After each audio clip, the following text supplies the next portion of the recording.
Welcome to the series of final term preparation. ये final term की preparation series की video है। Complete series इस चैनल के ऊपर अपलोड की जा रही है और आज की वीडियो के अंदर आपको SOC 401 के फाइनल टर्म की प्रिपरेशन के लिए लेक्चर नंबर 31 से लेकर 40 तक के मेन पॉइंट्स करवाए जा रहे हैं। तो शुरू करते हैं आज के इस ट्यूटोरियल को। इडियोलॉजी एंड कल्चर से हम स्टार्ट करते हैं। इडियोलॉजी एंड कल्चर, तो अब इडियोलॉजी जो है इससे मुराद जो है वो एक सिस्टम ऑफ आइडियाज़ होता है और बिलीफ होता है जो कि इन्फ्लुएंस करता है कि कैसे इंडिविजुअल्स और सोसाइटी परसीव करती हैं वर्ल्ड को भी और एक्ट करती हैं उसके अंदर। और कल्चर दूसरी तरफ अगर हम देखें तो इसके अंदर शेयर्ड प्रैक्टिसेस हैं, वैल्यूज़ हैं, नॉर्म्स है जो कि डिफ़ाइन करता है कम्युनिटी का way of life. Way of life पता चलता है जब हम कल्चर की बात कर रहे होते हैं। और आइडियोलॉजी से कल्चरल नॉर्म जो है उनको वो तश्कील पाते हैं और प्रेस्क्राइब कर रहे होते हैं कि क्या चीज़ एक्सेप्टेबल है और या फिर डिज़ायरेबल है। और एग्जांपल लें तो जैसे कैपिटलिस्ट आइडियोलॉजी जो है वो एम्फेसाइज करती है इंडिविजुअल की अचीवमेंट के ऊपर और कंपटीशन के ऊपर। और वो कुछ ऐसी कल्चरल प्रैक्टिस में देखी जाती है जहाँ पर एंटरप्रेन्योरियल सेलिब्रेशन होती है और कंज्यूमर ड्रिवन लाइफस्टाइल होता है। इसके मुकाबले में जो सोशलिस्ट आइडियोलॉजी है वो प्रमोट करती है कलेक्टिव वेलफेयर, यानी कि इंडिविजुअल नहीं बल्कि कलेक्टिवली तौर पे सोसाइटी की। और इन्फ्लुएंस करती है कल्चर्स, ऐसे कल्चर को जहाँ पर वैल्यू दिया जाए इक्वालिटी और कम्युनिटी सपोर्ट भी हो।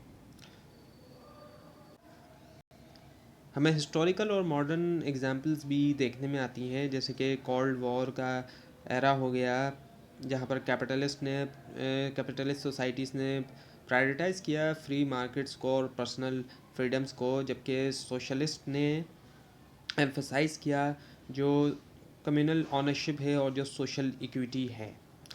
आइडियोलॉजी जो है वो इम्पैक्ट भी करती है कल्चरल एक्सप्रेशन, जैसे कि आर्ट, लिटरेचर और media. Now the associations, culture and societies. Associations जो है वो ऑर्गेनाइज ग्रुप्स होते हैं जिनको फॉर्म किया जाता है शेयर्ड इंटरेस्ट के आसपास या फिर जो गोल्स होते हैं, जैसे कि प्रोफेशनल ऑर्गेनाइजेशन हो गए, स्पोर्ट क्लब्स या एडवोकेसी ग्रुप्स हो गए। और ये एसोसिएशन अक्सर सर्व करती हैं एज अ माइक्रो कॉस्मनिज़म्स। और ये जो होता है कल्चरल एक्सचेंज का इन्फ्लुएंस कर रहा है, रिफ्लेक्ट कर रहा है ब्रॉडर सोसाइटल नॉर्म। अब कल्चर जो है इसकी हम बात करें तो इससे मुराद कलेक्टिव बिलीव्स होते हैं, लोगों के जो कलेक्टिवली बिलीव्स होते हैं, इनकी किसी एक का नहीं बल्कि पूरी की पूरी सोसाइटी का। इसके अलावा जो कस्टम्स होते हैं, प्रैक्टिस, और जो कि करेक्टराइज़ करते हैं कम्युनिटी को, जिसके अंदर उनकी लैंग्वेज भी आ जाती है, उनके ट्रेडिशन और उनकी आर्ट भी आ जाती है।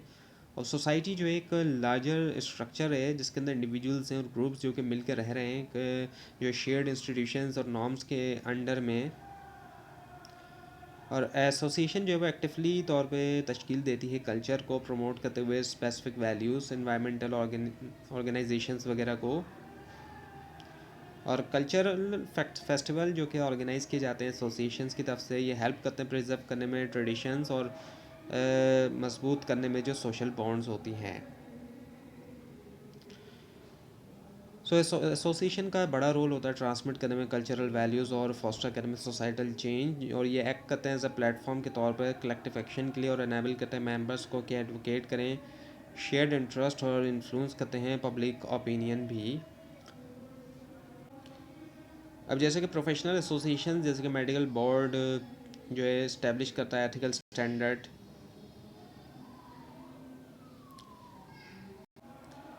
और जो ये ग्रुप्स होते हैं ये कोलैबोरेट भी करते हैं गवर्नमेंटल और जो नॉन गवर्नमेंटल एंटिटीज़ होती हैं, और गैप को पूरा करते हैं ग्रास रूट मूवमेंट और जो इंस्टीट्यूशनल फ्रेमवर्क होते हैं उनके दरमियान। कल्चरल एक्सचेंज जो होती है एसोसिएशन के अंदर प्रमोट भी करती है डाइवर्सिटी को, क्योंकि मेंबर्स का ताल्लुक जो है वो मुख्तलिफ तरह के बैकग्राउंड से होता है और फिर उनके ट्रेडिशंस में भी फ़र्क होता है और पर्सपेक्टिव्स में भी। और एसोसिएशन जो है वो इनक्यूबेटर के तौर पे भी सर्व कर सकती है इनोवेशन के लिए, और न्यू आइडियाज़ लेकर आते हैं जो कि चैलेंज करता है एग्जिस्टिंग नॉर्म्स को। Now the race, ethnicity and culture.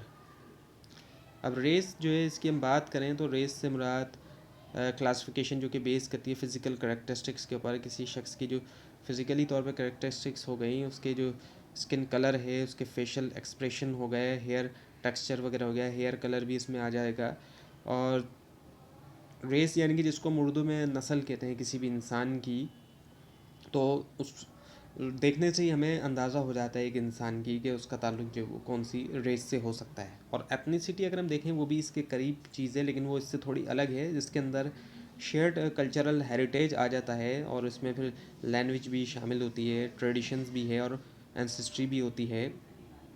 अब जैसे हमारे यहाँ पर डिफरेंट एथनिक ग्रुप्स हैं, एक ही रेस के कई सारे एथनिक ग्रुप्स हैं। रेस यहाँ इतनी 2-3 रेस के लोग होंगे यहाँ पर हमारे कंट्री में, लेकिन जो एथनिक ग्रुप्स हैं एक ही रेस के अंदर कई सारे एथनिक ग्रुप्स हमें देखने में आते हैं। अब जो सिंध और पंजाब के जैसे लोग हैं वो एक ही रेस के लोग हैं लेकिन मुख्तलिफ एथनिक ग्रुप्स हैं, और इसी तरह बलूचिस्तान के एक ही रेस के लोग हैं लेकिन उसमें मुख्तलिफ एथनिक ग्रुप्स जो है वो हमें दिखाई देते हैं।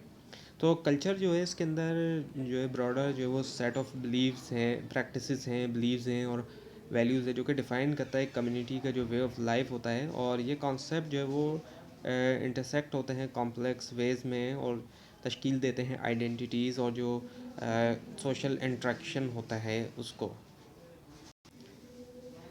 अगर हम सोशल इम्पैक्ट और इंक्लूजन की हम बात करें तो कई सारे चैलेंजेस का सामना करना पड़ता है।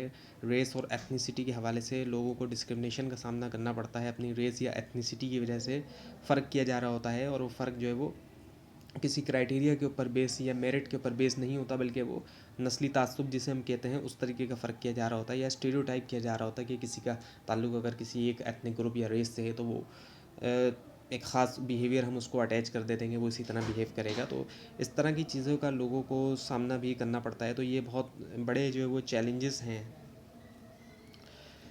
अब ये कि जो कल्चरल आइडेंटिटी होती है ये डीपली तौर पे जो है वो शेप्ड होती है रेस से और एथनिसिटी से, और जो कि इन्फ्लुएंस कर रही है इंडिविजुअल्स के को कि कैसे वो परसीव करते हैं ख़ुद को और इंटरेक्ट होते हैं दूसरों के साथ। और जो फैक्टर्स कंट्रीब्यूट करते हैं सोशल, ये फैक्टर्स कंट्रीब्यूट करते हैं जो सोशल कोहेजन होती है ग्रुप्स के अंदर, जबकि चैलेंजेस भी दिखाते हैं मल्टी कल्चरल सेटिंग्स के अंदर। अब जैसे कि इंडिजिनियस कम्युनिटीज़ जो हैं वो मेंटेन करती है डिस्टिंक्ट कल्चरल प्रैक्टिस। इंडिजिनियस जो है ये वर्ड जो है वो मकामियों के लिए भी इस्तेमाल होता है।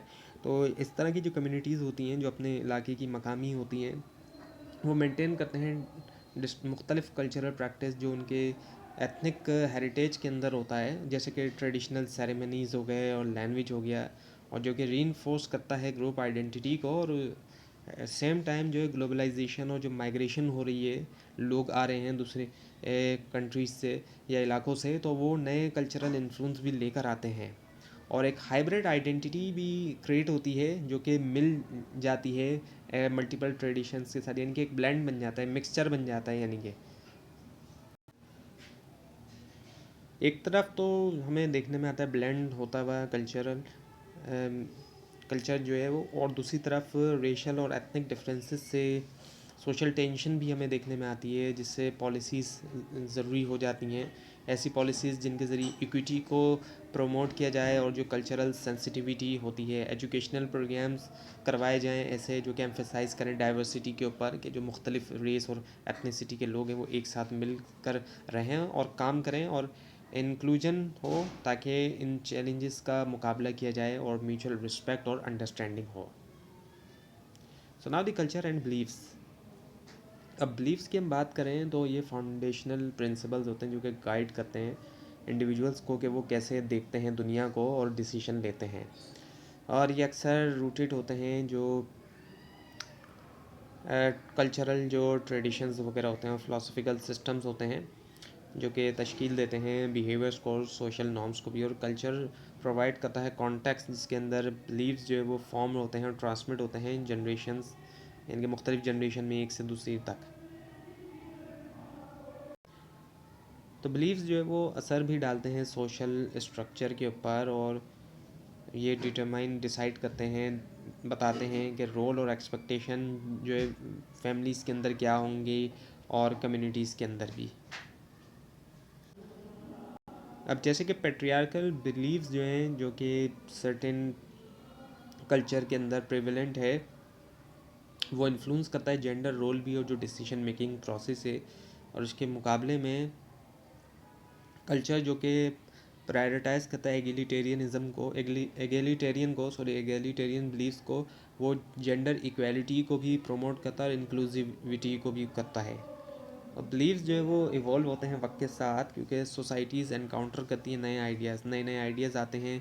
किस वजह से आते हैं? ग्लोबलाइजेशन हो रही है, एजुकेशन की वजह से, और टेक्नोलॉजी जो है वो एडवांस हो रही है।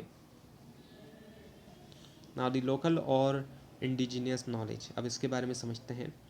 लोकल या जो इंडिजिनस नॉलेज होती है, इससे मुराद जो है वो हम कहते हैं ट्रेडिशनल जो विजडम और प्रैक्टिस होती है, जो कि कम्युनिटीज़ ने डेवलप किया होता है जनरेशन्स के साथ। यानी कि जिस इलाके की वो कम्युनिटीज़ होती हैं जो वहाँ पर रह रही होती हैं सदियों से या बल्कि हज़ारों सालों से वो रह रहे होते हैं, तो उन्होंने डेवलप किए होते हैं अपनी जो प्रैक्टिसेस वगैरह होती हैं उनको।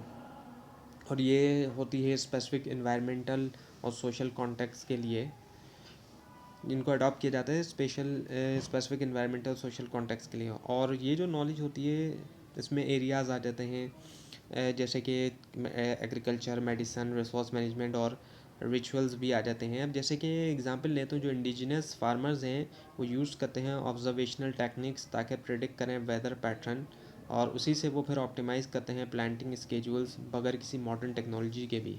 और इसी तरह ट्रेडिशनल हीलर जो है वो एम्प्लॉय करते हैं हर्बल रेमेडीज़, हर्बल्स का इस्तेमाल करते हैं वो, जो कि आती है लोकल फ्लोरा से, ताकि ट्रीट करें जो कॉमन एलिमेंट्स हैं। और वो दिखाती है डीप अंडरस्टैंडिंग जो है नेचुरल इकोसिस्टम की। अब ये प्रैक्टिसेस जो है वो एम्फेसाइज भी करती हैं अक्सर हारमनी जो है नेचर के साथ, और कंट्रास्ट होता है इसका इंडस्ट्रियल अप्रोच से, जो कि प्रायोरिटाइज करती है शॉर्ट टर्म गोल को।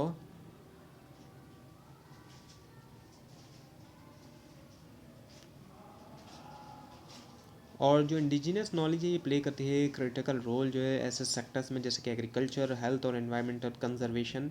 एग्रीकल्चर के अंदर ट्रेडिशनल प्रैक्टिसेस जैसे कि क्रॉप रोटेशन या ऑर्गेनिक फर्टिलाइज़र बढ़ाता है सॉइल फर्टिलिटी और रोकता है पेस्ट इन्फेस्टेशन को, बगैर किसी इनपुट केमिकल इनपुट के ऊपर रिलाई किए बगैर।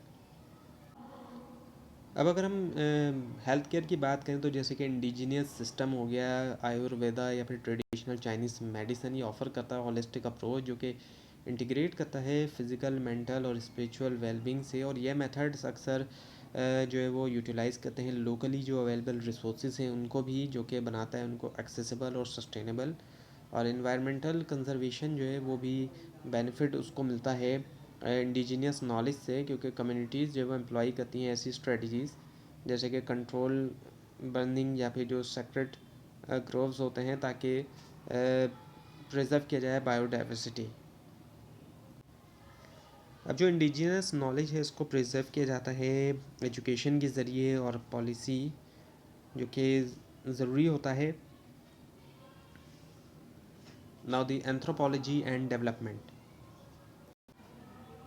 एंथ्रोपोलॉजी साइंटिफिकली तौर पे स्टडी करना ह्यूमंस का, उनकी सोसाइटी का, कल्चर का, रेवोल्यूशनरी हिस्ट्री और डेवलपमेंट जो है इससे मुराद प्रोसेसेस होते हैं जिनके ज़रिए इम्प्रूव करना लिविंग स्टैंडर्ड, जो इकोनॉमिक ग्रोथ के ज़रिए सोशल प्रोग्रेस और जो इंफ्रास्ट्रक्चर एक्सपेंशन होता है। और जो इंटरसेक्शन होता है एंथ्रोपोलॉजी और डेवलपमेंट का, क्रूशल होता है क्योंकि कल्चरल फैक्टर्स सिग्निफिकेंटली तौर पे असर डालते हैं जो सक्सेस होती है डेवलपमेंट इनिशिएटिव्स की। और एंथ्रोपोलॉजिस्ट प्रोवाइड करते हैं इंसाइट्स जो है लोकल कस्टम के बारे में, और जो सोशल स्ट्रक्चर्स और बिलीफ सिस्टम्स होते हैं, और इंश्योर करते हैं कि प्रोजेक्ट अलाइन रहे कम्युनिटी वैल्यू के साथ।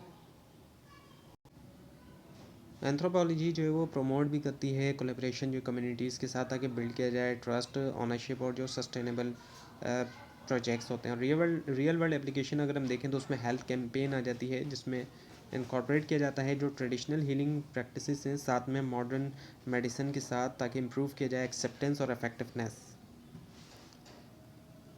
अब एंथ्रोपोलॉजी इंश्योर करती है, यकीनी बनाती है कि जो डेवलपमेंट इनिशिएटिव है वो रिस्पेक्ट करे कल्चरल डाइवर्सिटी और अवॉइड करे इम्पोज करना एक्सटर्नल वैल्यूज़ को, जो कि डिसरप्ट कर सकती है सोशल हारमनी। और इसमें ये कि एथनोग्राफिक रिसर्च करना अंडरस्टैंड करने के लिए कम्युनिटी की नीड्स, एस्पिरेशन और कॉन्स्ट्रेंट। अब जैसे कि अगर बिल्ड किया जा रहा है स्कूल ट्राइबल रीजन्स के अंदर, तो एंथ्रोपोलॉजिस्ट रेकमेंड करते हैं ऐसा डिज़ाइन जो कि एकोमोडेट करे लोकल आर्किटेक्चरल स्टाइल को, जो कल्चरल प्रैक्टिस है, ताकि उसकी एक्सेप्टेंस भी हो और यूटिलाइजेशन भी हो। और इसी तरीके से हेल्थ केयर प्रोजेक्ट्स के अंदर इंटीग्रेट किया जाए जो ट्रेडिशनल हीलिंग मेथड्स हैं उनको मॉडर्न ट्रीटमेंट्स के साथ, ताकि ट्रस्ट भी बढ़ाया जाए और जो पार्टिसिपेशन है उसको भी बढ़ाया जाए।